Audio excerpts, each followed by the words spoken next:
Nobody is prepared for the aftermath after Nike exploded a bomb in the WNBA. 40 years ago, on Christmas Day, Jordan received his first Nike advertisement. Caitlin Clark's face was all over the place. There are only Travis Scott, the Kelce brothers, and a 22-year-old who is going to turn the entire league into a minor league operation. No Diana Taurasi, Cheryl Swoops, or WNBA icons. This isn't a deal for sneakers. This is a war declaration. Leave a comment now. Was the WNBA saved or destroyed by Nike? Because things are going to become ugly after this. The silent segment was spoken aloud by Stephen A. Smith. The envy we seen in the previous season, that was an appetizer. Hard fouls, locker room eruptions, and bitterness will be the main meal. Nike didn't simply offer Caitlin Clark a contract. She was crowned the female Michael Jordan, and everyone else was urged to take care of themselves.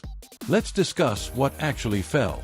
As you're opening gifts and sipping coffee on Christmas morning, Nike releases a 90-second commercial that completely changes the hierarchy of power in women's basketball. Travis Kelce's antics. It's raining because of Jason Kelce. It's Travis Scott doing his thing. And as everyone else loses, Caitlin is draining shots from the logo range. Their thoughts. The slogan has a distinct impact. From any location. Not from any place, not from deep, not from three.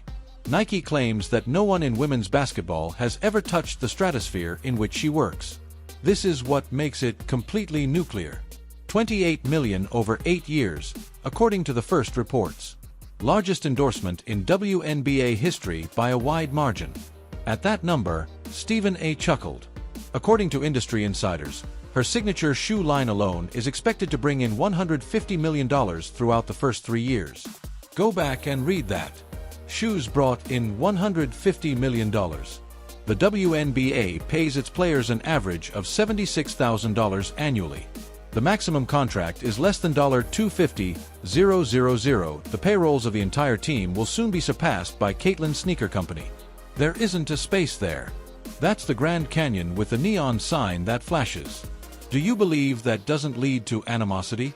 This league was formed brick by veterans who played in empty gyms for $60,000 a year and flew commercial aircraft for decades.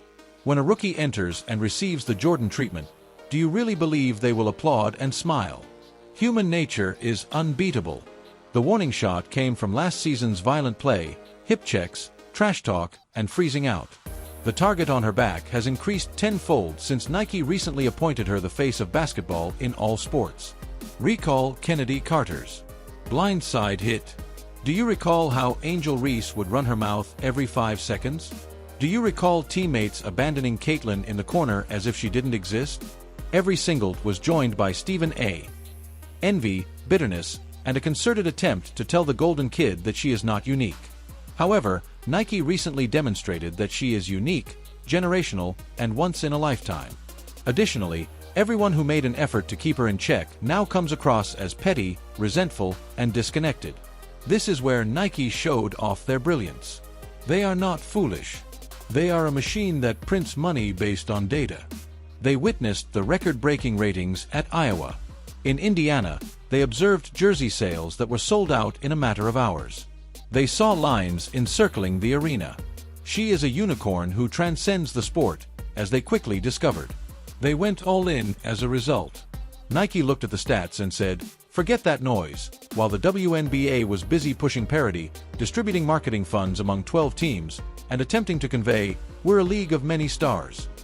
We're placing all of our bets on the person who truly makes a difference." It's embarrassing how different it is. She is positioned by Nike as a global symbol.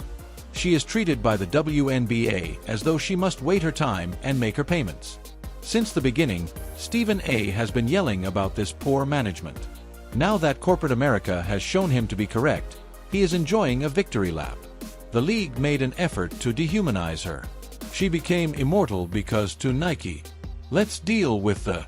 Nobody likes to speak the difficult truth aloud. Here, race is a factor.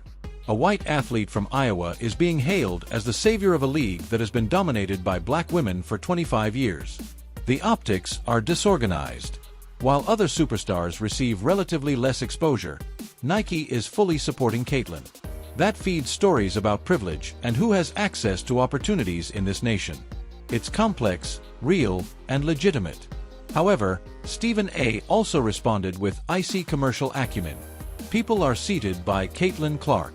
She is a jersey salesperson. The WNBA has never seen TV ratings as high as she does. His opinion. Instead of attempting to thank her for increasing the compensation, players ought to hurt her. Better hotels, increased media coverage, charter flights, and overall pay increases. All boats are lifted by the rising tide, but instead of enjoying the journey, everyone is too preoccupied with who is in charge of the ship. That is not very forward-thinking. To be honest, that is human and self-defeating. Let's now discuss the Olympic snub, which in retrospect seems utterly absurd. The most marketable women's basketball player was left behind by USA Basketball. She needed more experience, they claimed. They said that other players were better deserving of it. In the meantime, the same athlete is currently leading a Nike campaign that is larger than the marketing effort for the entire Olympics put together. Stephen A. criticized the hypocrisy is airborne. The gatekeepers made an effort to demonstrate to her that she was subject to the system. And what took place? She gained greater notoriety, money, and power. Even if they appeared to be resentful dinosaurs holding on to power, the establishment consistently loses these conflicts. Always. The shoe will be released in the spring of 2026. Already, the excitement is crazy. Few WNBA players have ever received signature sneakers. One belongs to Breanna Stewart. One belongs to Sabrina Ionescu. However, Caitlin's launch is quite different in scope. This isn't being compared to a standard WNBA announcement by industry observers. They are drawing comparisons between it and the first Air Jordan drop. 1985 saw a generational shift in energy culture. The interlocking CC logo has already been revealed by Nike. There is that branding everywhere. Billboards, hoodies, and social media takeovers. Here's the worst part. Jordan comes to mind when you see the Leap Man, not the Chicago Bulls or even the WNBA. Regardless of the league she plays in, she is developing into a brand. Stephen A. cautioned that the WNBA is at risk from this kind of leverage since it implies that they need her far more than she needs them. The league's worth would drastically decline if Caitlin retired tomorrow. Yes, harsh. It's true. Of course. The upcoming TV rights talks are essentially Caitlin Clark talks. She is being paid for by networks. The rest is just filler.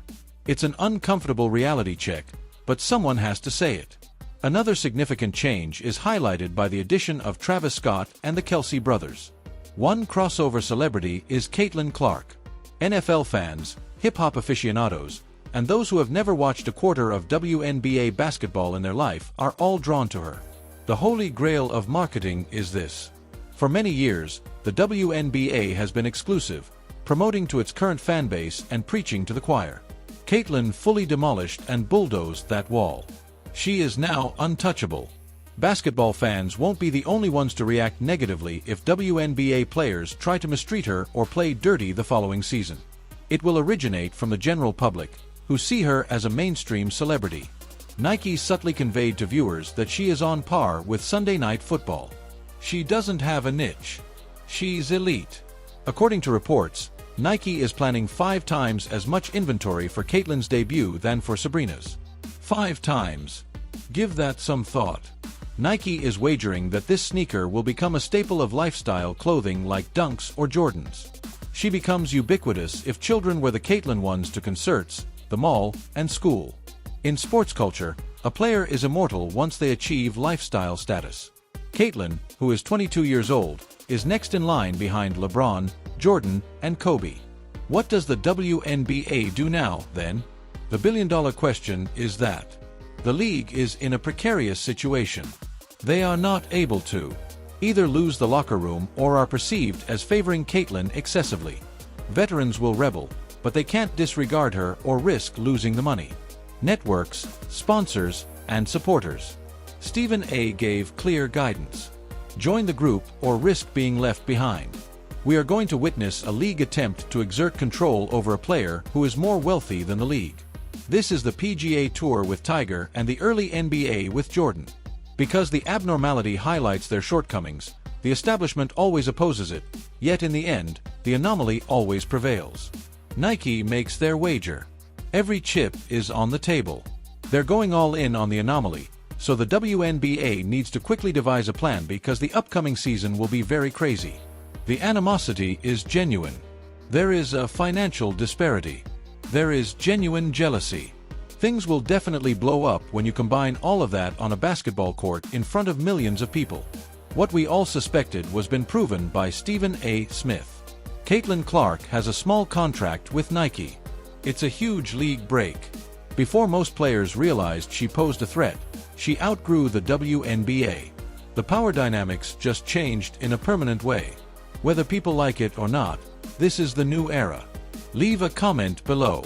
Is Caitlin Clark the WNBA's uncontrollable issue or their savior?